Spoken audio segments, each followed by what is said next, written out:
Hello, I'm audible. Yes, ma'am. Yes, madam. Thank you. Thanks a lot. Good afternoon, all. Myself, Archana Chaugule, on behalf of Mahavir Education Trust, Shaha and Anchor, Kachchi Engineering College, I welcome you for today's last session for the AICT IST sponsored online refresher program on developing secure IoT applications.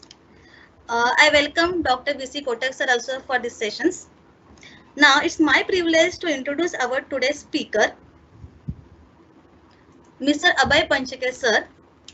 Sir completed ME in the Electronics and Control System from Mumbai University. Sir also the senior member of IEEE and immediate past chairperson of IEEE Bombay section. He also mentors on the Startup Bootcamp, that is one of the top 3 global accelerator for the startups. Sir having more than 30 years of experience in the field of product development, embedded solutions, technical marketing, and so on.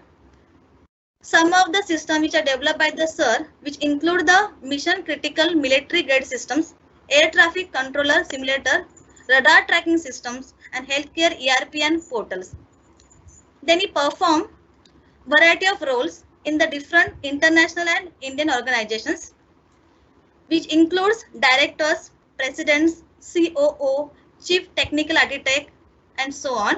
So I welcome once again the Mr. Abhay Panchake sir, such a versatile person for the today's session. Let's hand over to sir.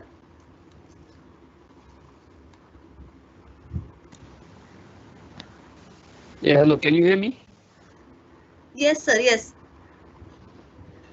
Yeah. I'll just start my presentation. Yes.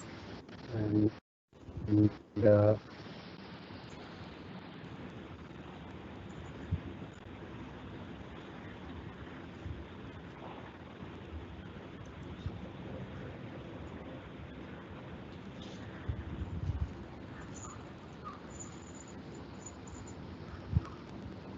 I'm not able to see myself, but that's fine for the moment. Maybe it's the old version of uh, PowerPoint that's creating an issue. Okay, so if you look at Internet of Things, this is just a kind of snapshot of where IoT is being used. Uh, this slide might be slightly, if I can zoom it more. No, I'm not able to do that. But if you see, what it talks is, it is talking of air pollution, it is talking of forest fire detection, it's talking of offspring and children care, people who are playing on the ground. It's talking of structural health, it's talking of electromagnetic levels and traffic congestion and smart roads and smart lighting and all of this. So that coupled with smart cities have now become the need of the day. And smart cities and many other verticals cannot really take off with the current communication technologies. If you look at traditional cellular technologies per se, they are designed for broadband communication, which means they are designed for high volume of data and high speed of data. Now that directly conflicts with some of the IoT applications needs. It says that we want data to be transmitted, but we don't want data to be transmitted continuously. There isn't a huge amount of data that's getting transmitted, and we would want to have a low cost, a low data rate network to be available. So doesn't the cellular network work at low data rate? Yes, it will work at low data rate also, but the cost of the network is very high. Secondly is, if you look at existing wireless technologies just as Wi-Fi or Zigbee, they are basically unfit for deploying at longer distances. You will need so many intermediate transmitter receiver stations to connect something which is slightly further away, and you will need too many gateways to ensure a broad and ubiquitous coverage. I mean, if you want to cover a nice whole area, then the Wi-Fi or the Zigbee start becoming a problem. I mean, most of you who are now using Wi-Fi at home realize that it's not even crossing into your other room in the house. And that's why using that for something like a LoRa device or a IoT device is going to be a big issue. Thirdly is all of these consume huge amount of power. So to counter that, people started coming up with technologies, and some of the technologies that have become popular are LPWAN, Sigfox, Link Labs. So all of these technologies that are mentioned over here, they work on similar principles, and I'm going to talk about LoRa, LPWAN. So LPWAN is low power wide area network. What it says is the range between the gateways and the devices is 3 to 5 kilometers in urban areas and more than 10 kilometers in rural areas. Which means if you look at currently the cellular network and you walk down the street, you will see many buildings. Or you drive down for 2 kilometers, you will see at least 10 buildings on the way, which has got these cellular towers. Against that, what LoRaWAN is saying is just one gateway for 3 to 5 kilometers in urban area and 10 kilometers in rural area. So that's basically saving a whole amount of bandwidth, a whole amount of power, a whole amount of infrastructure cost that is required to build it. So that's one of the advantages of LPWAN. Secondly is the way LPWAN is designed, it does not put a whole lot of load on device. The connectivity parameters for the devices are very low, very short, and you don't have to be kind of always on, which consumes a whole lot of power. So LPWAN becomes a good choice for the IoT devices that are there in the market. The communication system is optimized for low data rate connected objects, like most of the sensors and actuators, and they are based on an emerging standard called LoRaWAN. So that's what I'm going to talk about, the technology that is being developed today and that is becoming more and more popular, and some of the applications around that. So it also provides location services. So now currently when you use your cell phone, you are using GPS as a mechanism to find out your location. Now, GPS is again a power consuming solution, and it will drain your battery, and it also talks to multiple number of satellites continuously to find its position. Over here in LPWAN, what they are saying is they'll use triangulation, which means if you connect to 2 or 3 towers, and if you draw lines, straight lines across to the towers, you will have a confluence point, and that point will be a location. Now understand that these devices that you are generally talking of do not expect your location to be accurate to centimeters. You're not driving a Uber kind of a, or Ola kind of a solution with it. You're simply trying to understand within a certain location, plus or minus a few feet here and there, what is the device going to do. So the LPWAN provides you substantial advantages in terms of cost, size, and power over traditional systems for most connected objects. So here's an example that I'm talking about. I'll also talk about this example later. This is an wireless sensor network which has been implemented in Geneva. Okay, if you look at on the right corner below, you'll see a pencil and a device. The device is a sound monitoring device, which is located in buildings and towers across some of the major streets in the city, and they are trying to find out the sound pollution level.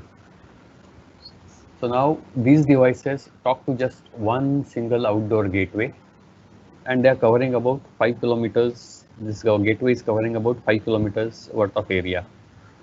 So if you look at the device, I mean, this device is not even a production device, it's a pilot device which has been made. So it is much lower in size than a cellular device. It runs on a single battery, and it is a much lower network deployment cost. If you were to use another cellular device for monitoring sound, that device would require power, which means if you're going to place that device anywhere in the building, you'll require power. Since the device is kind of GPS connected, it will be required to be placed in a location which is kind of visible. Here, if you see this device, the blue device which is shown, you can simply go and keep it anywhere. So you can keep it in the balcony, you can keep it in a window, you can even keep it inside the building. It's a very small device. There's a battery inside. The life of this device is said to be somewhere between 5 or 10 years. So you don't have to do any maintenance for that. You don't have to switch on power daily to check whether power is gone. Once the device is kept, it continuously transmits. The other advantage of the device is you don't have to configure. You don't have to tell which location it is, what it is. The triangulation service will find out the device's location. So this is an advantage of the low power wide area network technology that I'm talking about. Just one gateway. So typically you put 2 or 3 gateways within the city. Here you see there are 1, 2, 3, 4 gateways, and they cover about 5 kilometers in a dense area. They are also virtually each device will talk to multiple gateways, so they are also able to do triangulation very easily. So what is LoRa? So LoRa is a disruptive wireless long range technology, and it basically came up with building solutions for automated meter reading, meters which are below the ground, meters which are within the basement of a building. Those kind of meters had to be read, and it also had to have a range improvement of 10 to 50x over the current implemented solutions. I mean, you could simply use a Wi-Fi which is there in the building, saying that the building has already a Wi-Fi in place, and if you are reading electric meters, there's electricity all the way. So why don't I use a meter which runs on electricity, which takes the Wi-Fi and still works? But then you still run into problems with respect to the range. I mean, that device needs to talk to various towers and gateways, and LoRa takes care of all of those problems. So I'm just going to talk about the fundamental physics that goes in developing the LoRa technology. So LoRa uses a spread spectrum modulation screen, which trades data rate against sensitivity. Okay, it is an extremely efficient modern architecture, and it is increasing the range by 10x as well as reducing the output power. So if you look at this diagram, it says FSK. So when you do FSK modulation, frequency shift keying, you're talking of an implementation range from 1 kbps to 10 kbps. We are not talking of Zigbee, which is more than 250 kbps, or Wi-Fi, which is, or Bluetooth, which is giving you 1 mbps, or Wi-Fi, which is giving you much more higher. We are talking of data rates that are very low.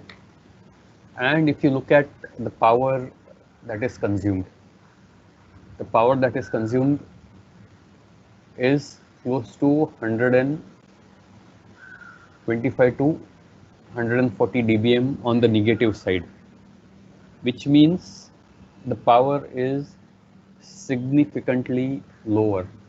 When you talk of -1 dBm, you're talking of milliwatts of power. And here you are talking of power which is much below that. That means your device is consuming only milliwatts of power, not even 1 watt. So you don't require a 5-volt battery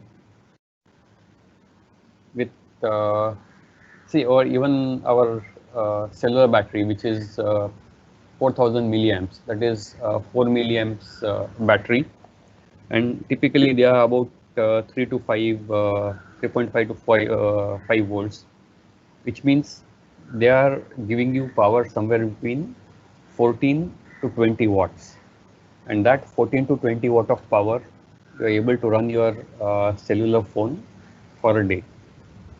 When you go to a power range which is in milliwatts, which means which is 1000 times lower than that, that means your device is going to work on with that power for years. If you use a simple cellular phone battery for years and years. Whereas if you use a battery which is much smaller, something like that goes in a watch, that small round battery, you'll still be able to use your device for years. And this works between -25 dBm to -140 dBm, which means your signal can be very, very noisy. Your signal can be very, very weak, but still it will be able to catch it. So this is where the LoRa is working. 8 dB to 12 dB. So there are multiple channels. I'll talk about that. And by using optimized spread spectrum techniques, we get the advantages of it can work in sub-zero signal to noise ratio. So even if your noise is much higher than the signal strength, it will still be able to catch the signal. It will achieve a high amount of sensitivity. It is also orthogonal with other communication networks. So if you have two LoRa networks implemented by different people standing next to each other, they will not interfere with each other. And each of the LoRa system can use a different spreading factor. So whenever you set up a new network, you can simply use a bandwidth which is slightly next to it and still be able to work. You will be able to lock to an incoming signal very fast. You can exploit high efficiency switching power amplifiers for low power implementation.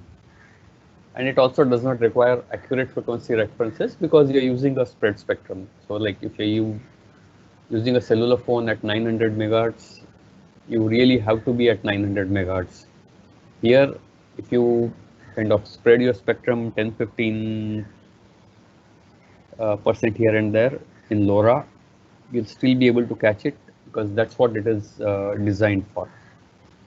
And the other advantage is using switching power amplifier, which means whenever you don't require the battery, you can actually shut the system down and you can start the system typically later. Here, if you look at a typical narrowband waveform, the frequency that it can operate is very, very low. If you look at a spread waveform, you can have much higher frequency variation that's allowed. So the advantages of LoRa is it is modulating -20 dB below the channel noise. So even if your channel is very, very noisy and your signal is lower in terms of power to that noise, you'll still be able to catch it because as soon as there's some gap, your LoRa will be able to catch it. It is more robust to interference and jamming, and it is again tolerant to frequency offsets and Doppler effect, which means even if you're traveling will introduce some amount of shift in the frequency, and that shift will not affect the performance of your LoRa device. So what is the architecture of this? So LoRaWAN is based on 6 pillars. One, it's a fully bidirectional system. It's a standard protocol. It is end-to-end secured. It is meant for easy commissioning. It is meant for built-in mobility, and you can build a scalable network to it. This is how the network architecture looks like. You have the end nodes, like you have a pet tracking device or a water meter device or a vending machine or a gas monitoring solution or a trash container. All of these are popular implementations nowadays. And then you have a concentrator or a gateway. And these concentrator and gateways talk to a network server. And then they talk to an application server. And then you have a monitoring device, say a mobile, by which you can use this mobile to switch off, say, a particular water meter, or to start a water meter, or just to monitor the reading of the water meter. You can do all of this. So what it basically means, you have a set of connected sensors, you have a set of concentrators and gateways, which are generally owned by the network operator. Like in cellular networks also, you have Vodafone or you have Jio, the gateways and everything are owned by them, and we are owning the cell phones. And then you have a network server. The network server takes care of the communication between the device, the gateway, and the network, as well as the application. So if you are having a electricity meter monitoring application or a water meter monitoring application, which is getting data from thousands of water meters, that water meter application can reside in your office. You can connect it to the network server through any IP mean, which means you can use standard internet available for that. And this network server will talk to the concentrators and gateways. Now here is the beauty of the LoRa gateways. So the LoRa gateways use anything for backhaul. They can use 3G, they can use Ethernet, or they can use a dedicated line. Today, when you have these towers that are getting set up, the towers need a very high amount of power, and also they need a large amount of data carrying capacity. You avoid all of that with LoRa. So the advantage of LoRa is all of the intelligence is centralized, and you can base it in the cloud. You can keep it virtually anywhere. It has no notion of connection or pairing from gateway to device. In a cellular network, when you start talking or when you start transmitting from your mobile phone, that mobile phone gets paired to a tower, and all the transmission happens to the tower. When you are on the move, the tower will hand you over from one of its own tower to another tower, and that way you'll always have a connection with the tower, and that will be used for communication. Whereas in LoRa, there's no connection or pairing. So what you do is you simply transmit. Whichever tower is there in the range, it will pick it up and then send the packet upwards. If there are more than one towers that have got connected to you because of proximity, they will pick up the packet and they'll send it upwards. So there's no need for you to establish a connection. And that way, if there's a lot of congestion that's likely to happen with one tower, it gets eliminated because your device is talking to more than one tower at the same time. So whichever tower has got a channel free, it has already sent your packet upwards. And if the other packet same packet comes through other tower, it gets neglected. So some of the advantages of this are basically IoT cannot support, or IoT is not supposed to support connection-based systems from an energy standpoint point of view. If you are having a connectionless system, you don't have to bother about a lot of power. If you have connection-based systems, that means you have to always send packets, I'm alive, how's your health, are we connected, are we talking to each other, kind of ping messages, they go away. You don't really have to schedule also. So the LoRa network allows you to do both a non-scheduled operation and a scheduled operation. I'll talk to that. And therefore you're again reducing the energy.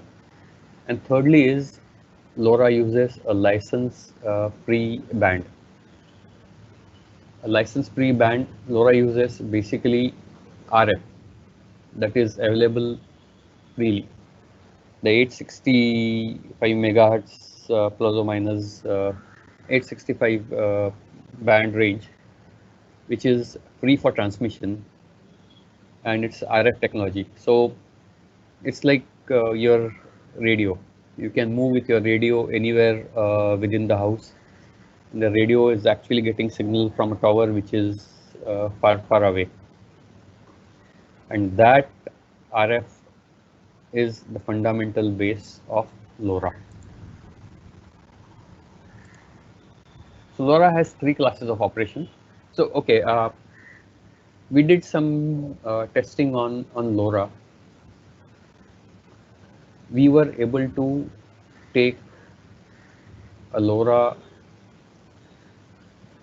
device at a very high frequency rate across multiple concrete blocks. So there was a transmitter at one end, there was a complete concrete building, and then at the other end was the receptor device. We were able to take it. We were able to take the device almost 15 meters below in the parking lot, and still there was seamless connection. So basically RF penetrates quite well in the environment, and that's a great advantage for us to use that as a technology. Now there are three types of classes in LoRa devices: Class A, B, and C. Class A are battery power sensors or actuators, and they don't have any downlink or latency constraint. Okay. Class B are battery powered actuators.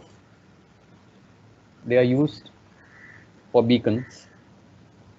And Class C are basically mains powered actuators. They are used in a continuous mode. So Class C devices are the devices that are used for gateway because they are continuously on, they are continuously transmitting, and they are talking. Class B devices are kind of battery powered actuators which talk at regular intervals, and Class A devices are devices which just talk whenever they want to. So they are sleeping otherwise. They just wake up, do their transmission for a small period, and then go back to sleep. So typically, if you are just trying to read a water meter in a Indian condition, normally you have someone who comes and takes the reading once a month. Here you could have a Class A device which will send the reading only once a day, which means the device will be in sleeping mode, and say at night 11 p.m. in the night it wakes up, it does the transmission and sleeps again. So that's a Class A device. Class B device are battery powered actuators. Basically, if you are using water sprinklers that need to be connected, they are switched on and off few times in a day. Those are the kind of Class B devices. They are beacon based, so they'll they'll kind of send health monitoring packets every few hours and say I'm alive, or they'll send packets every few minutes depending on the application. And Class C devices are some of these devices which are used to monitor and modify the lighting based on the kind of traffic that's happening, or traffic signals where there is continuous data transmission happening and where you need to monitor things. So here are some of the applications. Class A devices, you have this waste bin. Many cities in India now have implemented this waste bin because they don't have to send their truck to collect the waste all the time. And especially in industrial areas where the waste doesn't come, the bin doesn't get filled on a daily basis. It is not a good thing to route the truck every day to go there and see whether the bin is full. Or sometimes people dump a lot of stuff into the bin and the bin gets full and then no one is able to use it. So they are using this IoT, LoRa-based IoT devices. The bin transmits the message when it gets like 3/4 full, so there is sufficient time for the truck to come and pick up the thing. There's another thing about LoRa that is very, very interesting, and that is adaptive data rate. It is the process of adapting end device's transmitter output power based on average radio channel attenuation. What it means is, if you have a channel which is good, then you could actually adapt your device to either transmit very fast and be done with it. So to transmit very fast at a higher frequency, you may require a small burst of power and be done with it. Or if your channel is not so good, you may decide to transmit with a very low power at a longer duration kind of time. So depending on how good the data rate of the link is, the device can decide whether at what rate it wants to transfer, and that way it is able to conserve power. So here is basically a diagram. There are 12 channels, and you see over here energy versus time on the air. So you can have a much longer distance, a much lower data rate, and you could need higher power.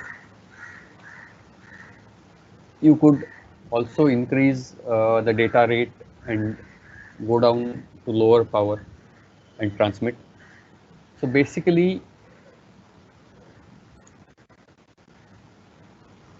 let me see if I have one more. Yeah. So basically, if you look at this particular side, and if you look at, there are so many devices, and there are like gateway 1 and gateway 2. You have outdoor devices, you have indoor devices, you have deep indoor devices. And now they are trying to select the channel based on whether they want to transmit more data or they want to conserve power, and then they will also select a gateway which is more amenable to them, and that's how they will connect to the gateway. Now all that intelligence is built in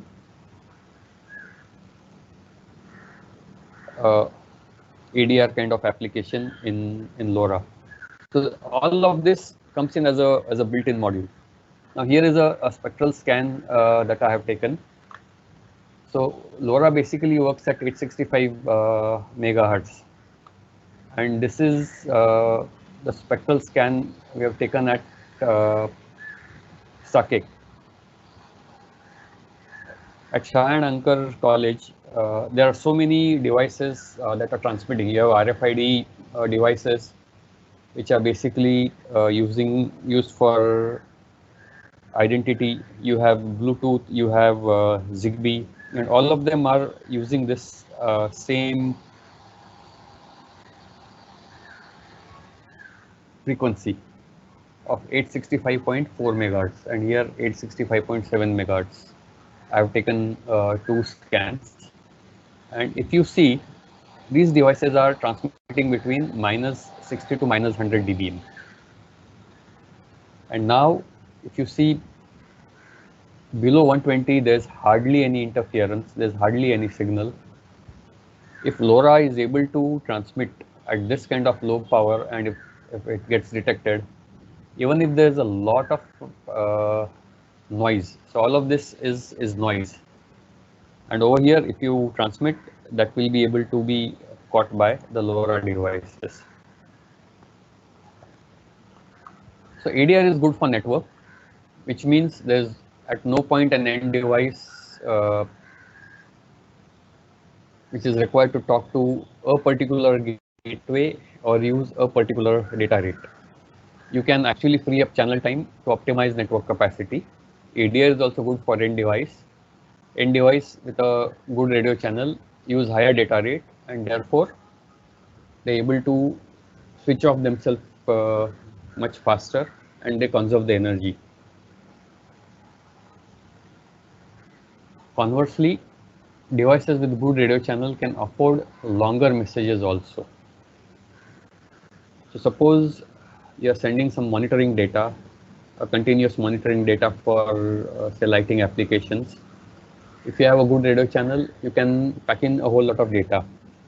So typically lighting networks are managed in such a way that data corresponding to a small area is concentrated into a single point. So it's a kind of hub and spoke, and multiple hubs get connected to a central hub, that kind of a scenario. So say a street with 50 lamps or a street with 100 lamps, or say Chembur, they become a hub. So they will send their data to the concentrator. It will send its data to the Chembur concentrator, and then the Chembur concentrator will send it data upwards. So over there, if you need larger transmit time to send all the data, the ADR will also be very helpful in conserving your power. So these are typically what LoRa is about. LoRaWAN works between 865 to 873 megahertz in India. That's where it's more popular.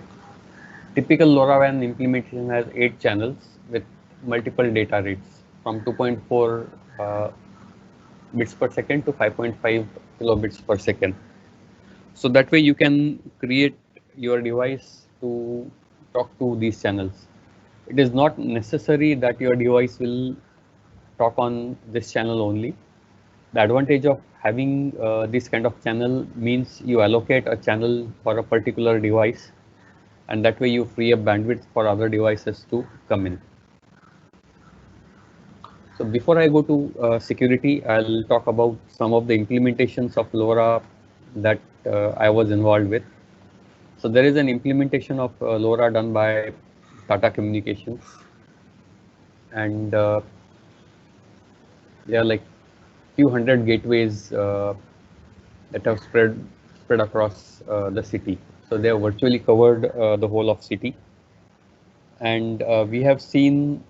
I mean, when it initially started, there used to be one gateway in Sakinaka, and our office used to be close to Andheri station, and the devices at Andheri station were talking to the gateway in Sakinaka. The devices were inside the office. We didn't even have to keep them in the window. And the gateway at Sakinaka also was not like so much open on the top of a tower. So you have mini gateways, you have micro gateways, and all of this implementation is license-free brand. So you don't have to go to, say, the government and say that I need to set up a network over here. So few implementations that we have come across. There's one pilot implementation done by students and staff of Don Bosco Vidya Vihar. They have set up their own LoRaWAN network within the campus with one gateway, and they are monitoring the temperature at various locations within the building. My team was involved in setting up a network for China municipality. The advantage of that network the municipality had was there are municipal buildings all over the city. So they kept towers, rather gateways, in all those buildings which were owned by municipality, and they are doing automated meter reading over there based on that.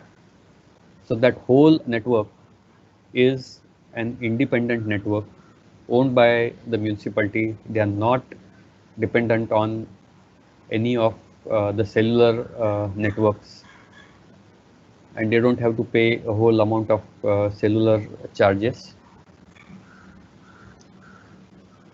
We also have seen, okay, I'll probably show at the end some of the implementations that have been done.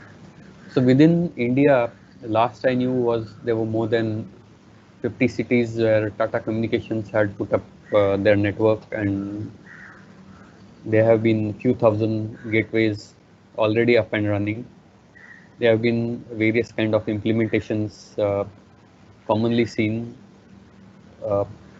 Some of the popular ones are basically waste management or rat catching devices. That's another interesting implementation. In a mall or in a food store, it is very essential that the rodents are caught. At the same time, it is very, very essential that the rodents that are caught are supposed to be disposed of within a limited amount of time, which earlier meant that there had to be someone who would physically go and look at all the rat traps to see if any mouse is got caught, and then had to take action. Now, all of these rat traps have a very small sensor which keeps on sending data, and whenever there's a mouse that is caught, it is known that there is a kind of incident which has happened over here, and then the person can simply go to that particular device and take action. That has become very popular. There are health monitoring watches that are being used in the factories and mines. Many implementations. One of the other implementation that I talked was about sound pollution monitoring. So those are very small devices where you can go to anyone's home and say that, will you please put this device? The device being so long, so small, non-obtrusive, people are happy to keep that device, and then it is being used. Now this LoRa network is a very secure network. So what it does is, it does an AES authentication from the device to the network server, and also from the device to the application server. So typically, suppose you are creating a network and you don't want to set up your own LoRa gateways. Suppose you are saying that I want to use Tata's LoRa network, and I want to monitor so many activities that are happening within the city on my own server. So you will have the LoRa monitoring devices spread across the city. You will use the Tata gateway. Now the Tata gateway has an AES authentication which is up to the network. So the Tata gateway will know that this device packet corresponds to, say, the SAKEC network, and it will take that and send it to the SACEC network. It will not be able to read the data that is inside there, because that data is again encrypted with a secure payload encryption, which is attached to the application server. So you have two session keys in that packets. One is the network session key and one is the application session key. So with the network session key, network is able to decipher, and the only thing that they can decipher is the source and destination address for the packet. They are not able to get the contents of the data inside. The AES secure payload application will be able to get everything. And both of them are 128 bit AES implementation. So the network becomes very secure. Typically, the device address is a 32-bit identifier stored in the end device. The network session key is a 128-bit AES encryption key, and the application session key is again a 128. So all of these are obtained during the activation process. So once you say that I want a device to be brought onto a network, you will get a 32-bit identifier for the device. You'll also get a session key which comes from the network, and the application will be able to give its own key.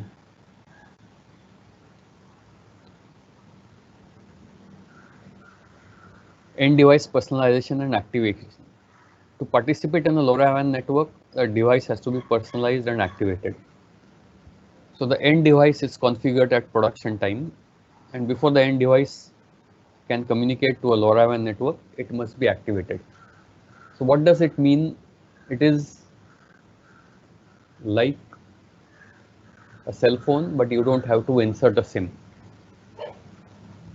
So you create LoRa based devices. So LoRa chips are available very cheaply.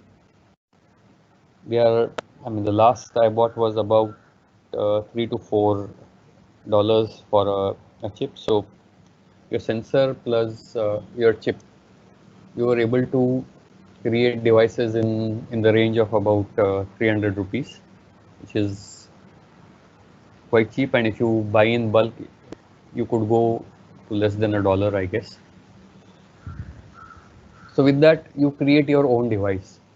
Now your device is LoRa ready, which means once you start the device, it will be able to connect to any of the LoRa network, but it is not activated.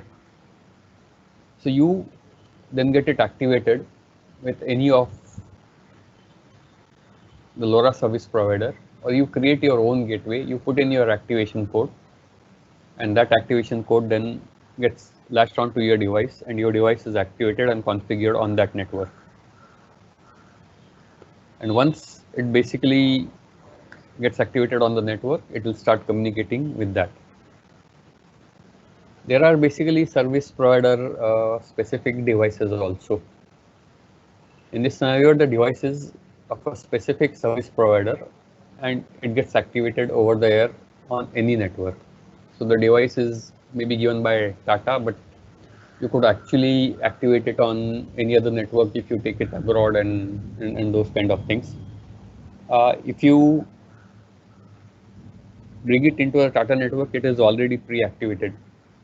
So it basically can start communicating. And LoRa is an evolving technology. There are basically standards that are coming up. LoRa 6 is right now a standard which is very stable and implemented across the industry. So if you then want the device to be upgraded to the new standards, you can also do it over the air.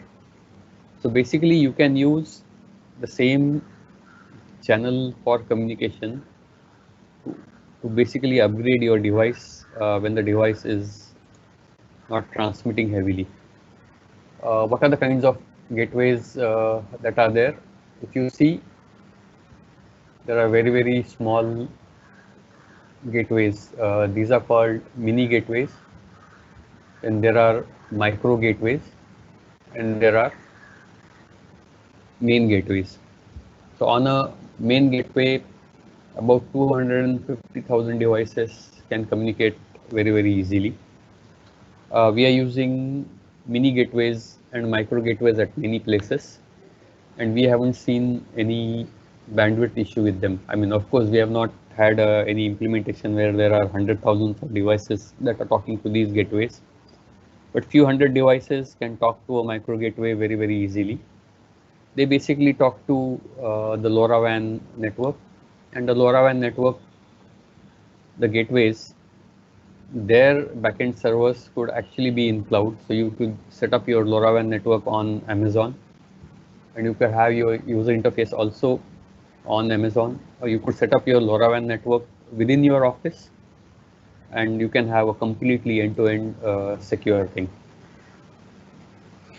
So basically, if you look at the network server and network architecture, you have nano gateways, you have micro gateways, you have a gatekeeper, you have these devices.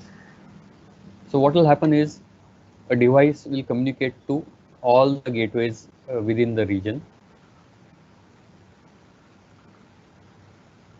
The gatekeeper will basically look at which all gateways are healthy, which all gateways are having load, and then also we'll try to basically allocate or deallocate certain devices communication. And you have a network server. All the data will come into the network server. So this is a radio network subsystem, and you have a persistent temporary storage. So the advantage of LoRa is, first of all, the devices send a small amount of data.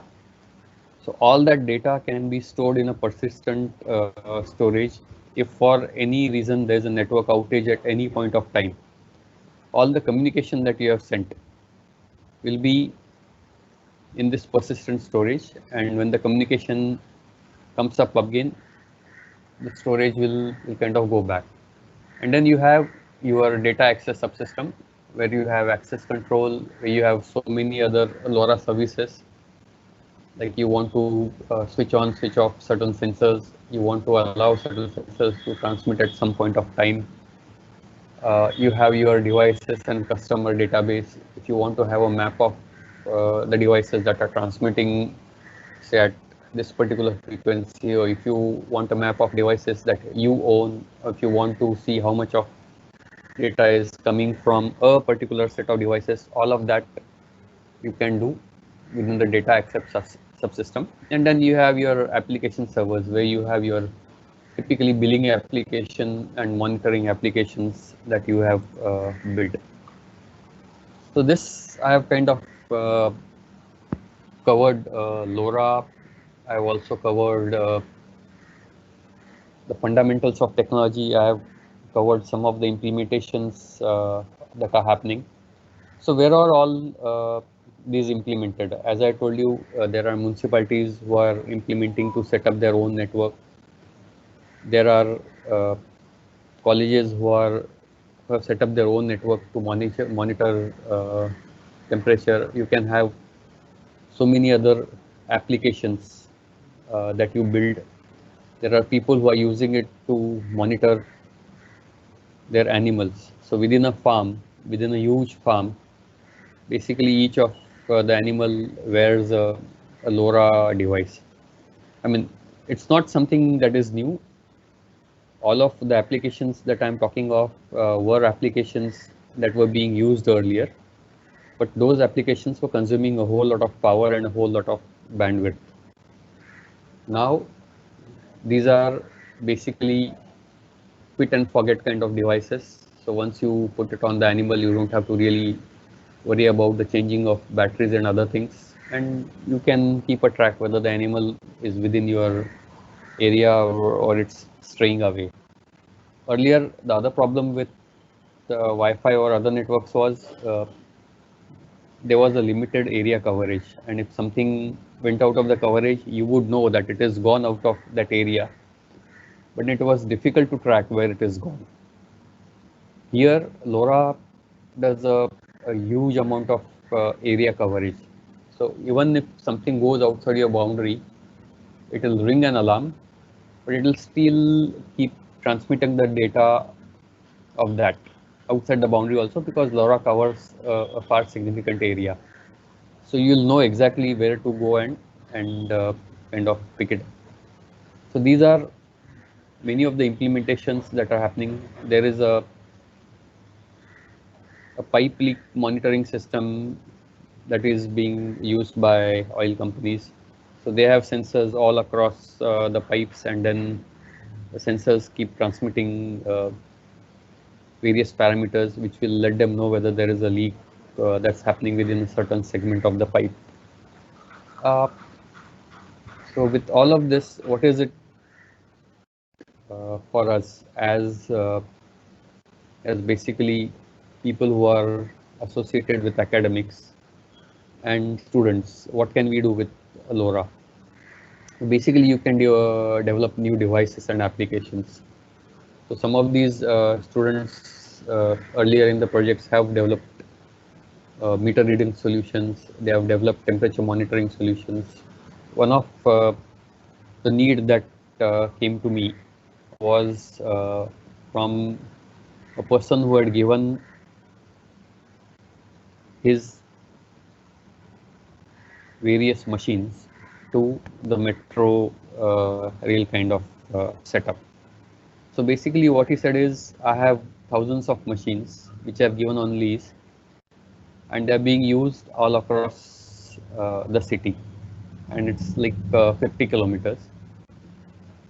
They are not supposed to be used above a certain temperature. But since these machines are taken on lease, the people who are using it, they don't bother about that. They want their work to be done. So in the summers, in May and June, when the temperatures are very high, they are touching 40 plus ambient temperature outside, and when the devices themselves are operational, the devices could go and cross 50 degrees. And ideally, these devices need to be shut, but the contractors don't bother about that. They continue to use it, and that way it damages the life of the device. So he wanted a kind of implementable solution. So what are the challenges? I mean, he wanted something that he could stick onto the device, which is non-tamperable. So if I on that machine, if I put it in a small sealed box and weld it to the machine, it should still be able to transmit, and no one should be able to tamper with that device. That was one of the need. Secondly, it had to be very small and handy and not requiring power, because you don't want to do wiring and other stuff on thousands of your machines and then incur some warranty problems. Looking at all of that kind of a thing, LoRa suited to be a very good technology. So there are many devices and many applications that can come in. You can develop your own sensor network. You can simply say that, okay, here's a sensor, here's a temperature monitoring sensor. So for something like this COVID kind of situation, there were people who used to call every 3 hours and 4 hours to see people who are asymptomatic or people who are mildly symptomatic, who are quarantined, what their temperature is. There's no need for that. You could develop your own temperature sensor, ask that person to wear it on the wristband, and then it will get transmitted. You could also develop adapters and modules for existing LoRa devices or existing devices which are not LoRa aware, and make them LoRa aware. So if you have an existing water meter, you can simply make an adapter and put a small integrated chip onto that water meter and make it a LoRa water meter. So that way you are able to use your existing infrastructure but still make it LoRa aware. You can make automated metering solutions. You can make campus network solutions. There's so many things. If you want to monitor, you could basically be doing it. The other thing is you could build training kits. So LoRa is a new technology. As academics, you know that whenever you teach something, you'll need experimental setup to be shown to people and to show how it works. So training kits itself is a good business at this point of time. What is in it for computer engineers? So computer engineers basically can implement a whole lot of databases and persistent storage solutions. They can basically develop connectionless and connection-oriented solutions. So LoRa is a framework, and above that framework, you know that there is a set of bandwidth available to you, and these devices don't use a whole lot of power, but still they may not be using all the available features that are possible. So you could create your own software. You could also make certain things like prioritization of packets within your network, and you could basically extend the schema of LoRaWAN framework to create a network which is far more resilient and far more better for you. It's basically a new greenfield territory, and yeah, basically that's what I wanted to put in as a part of a presentation. So basically, here is one company. Uh, it is making smart city solutions.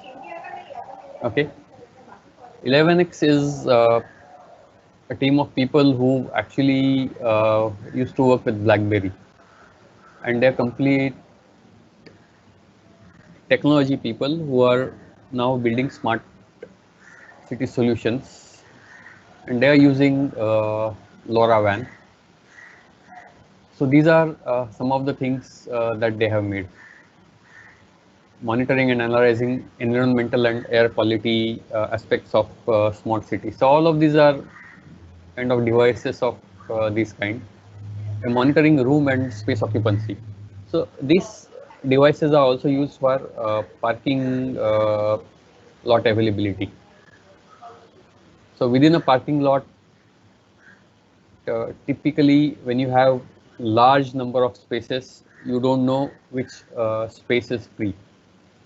And there have been costly implementations that are done. Now they are getting replaced by these LoRa devices. The LoRa device has a sensor which knows whether there is a car within a specified area.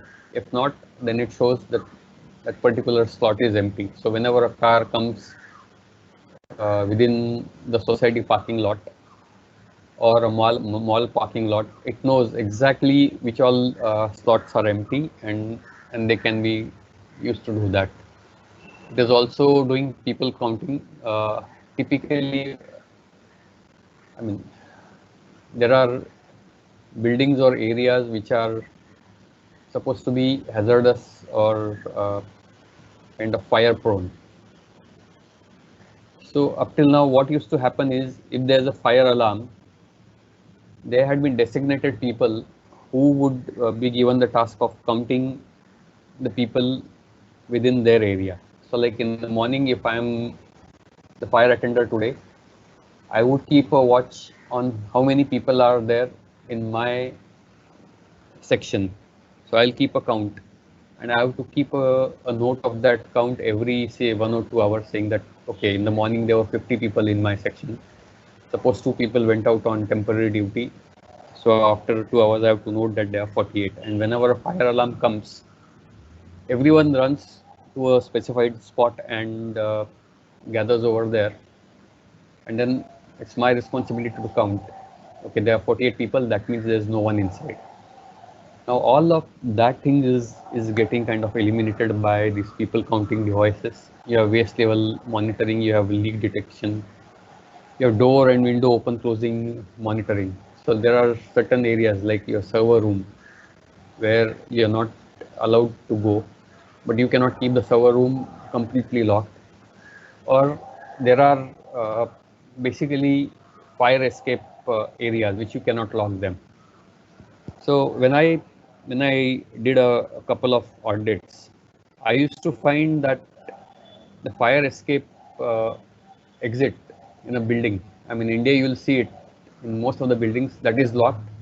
And if you ask people, the admin officer, as to why that room is locked, he'll say because if I keep that open, people will escape. They'll go out and then they'll come back from that door and it will not be monitored and they'll do their personal work. So they keep it locked. And the problem over there is sometimes I say if there's a fire and if you are not on your seat, who will open that door? And that has been the case where we have seen in many of the fires that we have heard where people were not able to escape because the exit was not easily available. So now those kind of things are now easily amenable by these devices. Someone will know why when a fire escape door is open, and then they'll be able to track as to who went in or who went out. The smart parking solutions. So many of these implementations or if I talk of another use case, noise monitoring solutions.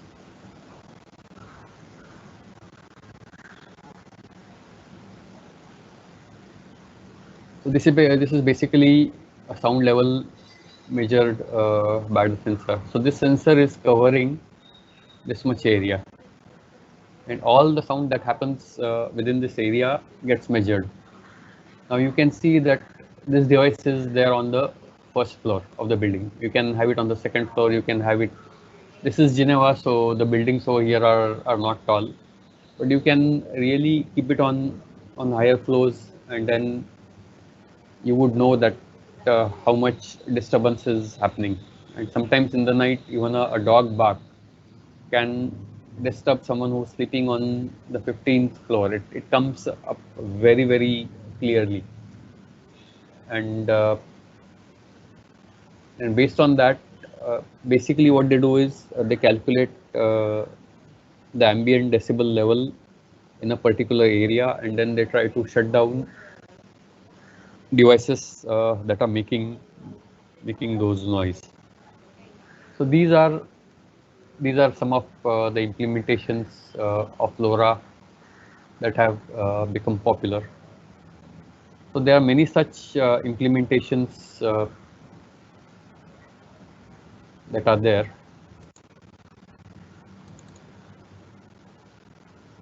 And I think I'll stop here for now and leave the session open for. Yes, sir. There are two questions are there, sir. Yeah. The first question is that what is the effect of LoRa frequency on birds and animals? See, LoRa is basically using 865 megahertz. 865 megahertz is a free channel which is used by almost all the devices today, and none of these devices are kind of affecting the ambient area, the animals, the birds, or supposedly the humans also. So whatever, I mean, if you look at Zigbee or if you look at Bluetooth, they're all using 2.4 gigahertz on those. Yes. Yeah. Yes, sir. One more question is there. What are the limitations of LoRaWAN? Well, LoRaWAN does not allow you to do any high frequency transmission. Secondly, is LoRaWAN also tells you that if you are looking at guaranteed packet reception, then maybe this is not the right technology. In the sense, as you know that you're using a frequency band which is heavily noise oriented, and you're using power which is very, very low. See, you can make LoRa devices with high power, and even when you transmit at that high power, you can guarantee that the packet will reach the gateway. However, the flip side of that is you're losing the advantage of having a low power device. So it's typically used where guaranteed packet delivery is not a constraint. And the class A devices, they don't get an acknowledgement. So suppose I am a water meter transmitter and I transmit my reading. The best way to save that energy is, since I'm having a completely connectionless protocol, I'll not expect an acknowledgement whether that reading has gone to the destination. So what I typically do is I send a reading 4 or 5 times in the day. So even if 4 out of those 5 packets or 1 out of that 5 packets reaches the destination, my work is done. That's really not a worry. So those are some of the limitations. And secondly, it's not meant for very high data rate applications. So you cannot use it for monitoring or movement, or you cannot use it for Uber kind of thing. Basically, it is meant for IoT and sensor devices. At the same time, you cannot use it for switching on off a particular device where you need guaranteed response. I mean, we are using these kind of technologies to switch on and switch off devices, but that switch on, switch off need not be immediate. So if we send a switch off packet and if we still get a response from the device, which means the device is not switched on, we can send a switch off packet again. If that kind of resilience is there in the system, you can use these devices and this network. Okay, sir. Thanks a lot. That's it only. There are 2 questions. Now Okay. I like to express our sincere thanks to the Mr. Abhay Panchekar sir for giving such a nice session on the topic of LoRaWAN security in IoT applications. So really discuss about the different LoRaWAN classes ABC, how we can use for the live applications.